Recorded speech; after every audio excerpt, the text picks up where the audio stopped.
Assalamualaikum warahmatullahi wabarakatuh. Saya mahasiswa Uniska Banjarmasin. Mata kuliah Perencanaan dan Pengendalian Proyek. Dosen pengampu Bapak Adi Surya, STMT. Tugas yang saya ambil adalah konsep pengendalian proyek jalan dan transportasi. Nama saya Saiful Anwar, NPM 17640101, kelas reguler siang Banjarmasin.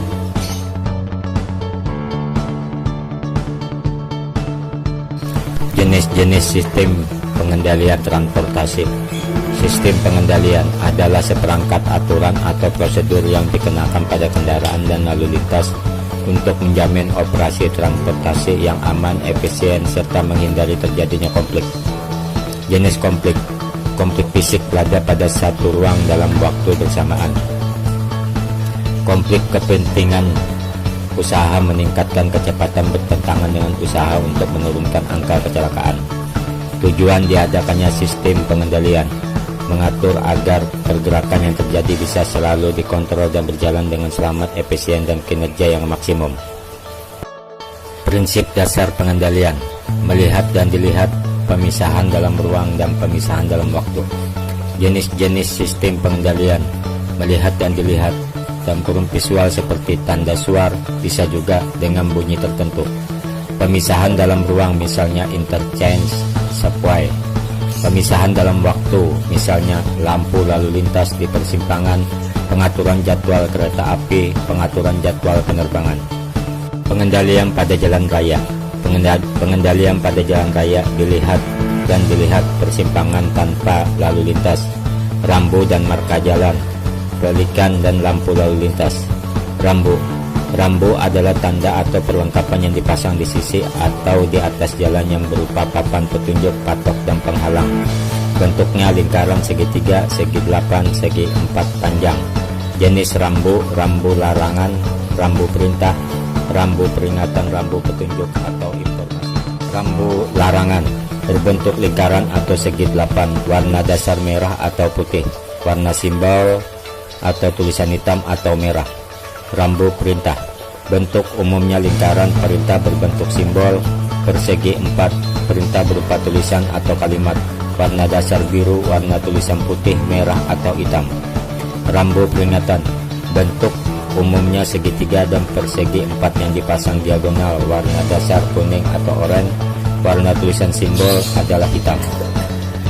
Rambu petunjuk atau informasi umumnya berbentuk persegi 4, warna dasar hijau, warna simbol atau tulisan putih atau warna dasar putih dengan garis tebal di sisi rambu berwarna biru dan simbol warna hitam.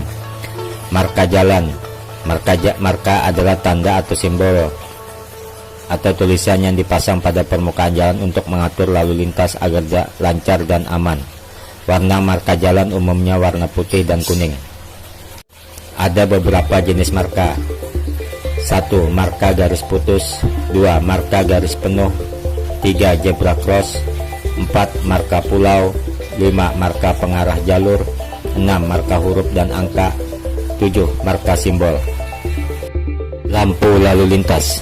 Lampu lalu lintas terbagi 3, yaitu kontrol waktu tetap, kontrol waktu semi actuated, kontrol waktu full actuated. Pengkoordinasian lampu lalu lintas simpang. Pengaturan persimpangan isolated. Pengaturan persimpangan terkoordinasi. Pengendalian angkutan jalan rel. Jenis pengendalian: manual atau visual, (kontrol pada masinis), manual atau signal atau sistem blok, (kontrol pada masinis dan signal). 3. Otomatisasi atau semi atau full, bisa disebut automatic train operator, (ATO). Sistem pengendalian jalan rel juga memakai semafor dan signal, yaitu 1. Vertikal atau hijau artinya clear. 2. 45 derajat atau kuning artinya approach. 3. Horizontal atau merah artinya berhenti atau stop. Pengendalian angkutan udara. Kategori pengendalian angkutan udara yaitu 1. Pengendalian di jalur pergerakan. 2. Pengendalian di terminal pada saat naik turun pesawat dan lepas landas dan mendarat. Alat bantu navigasi untuk pengendalian arus lalu lintas penerbangan, yaitu alat bantu navigasi eksternal terletak di darat, alat ILS, radar pendekatan presisi, VAR, radar pengawas bandar udara, sistem penerbangan pendaratan, ALS, pendeteksi permukaan bandar udara, ASDE, indikator kemiringan pendaratan visual FASI yang terletak di atas air adalah LORAN, yaitu navigasi aerial jarak jauh. 2. Alat bantu navigasi internal terletak di dalam kokpit pesawat. Gambar konsep pemisahan lalu lintas udara.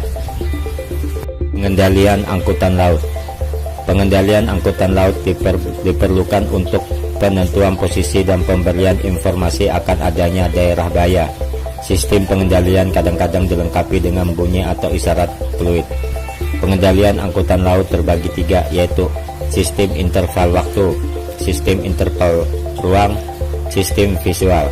Sistem interval waktu headway memisahkan pergerakan kapal dengan cara mengatur waktu seperti penjadwalan.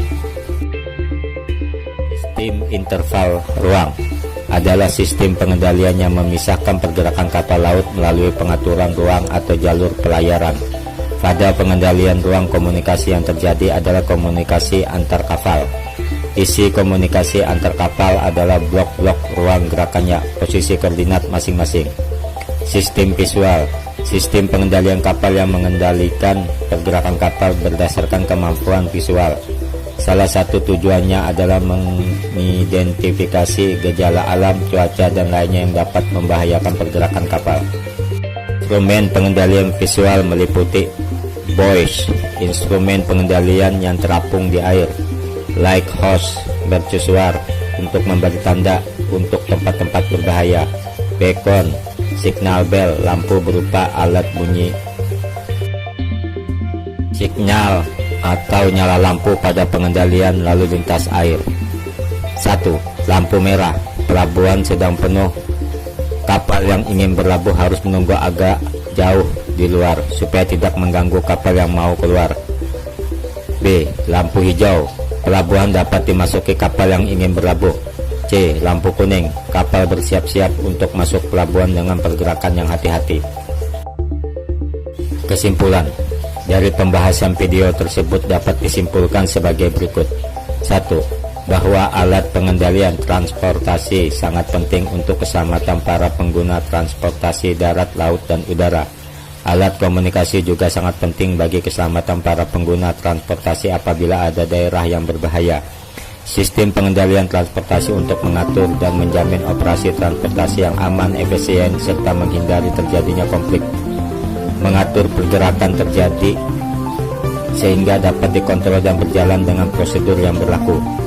Untuk menjamin terwujudnya pergerakan yang aman, lancar, aman, murah, dan sesuai dengan lingkungannya, terdapat sistem kelembagaan yang terdiri dari beberapa individu, kelompok, lembaga, instansi pemerintah, serta swasta yang terlihat dalam masing-masing sistem mikro tersebut.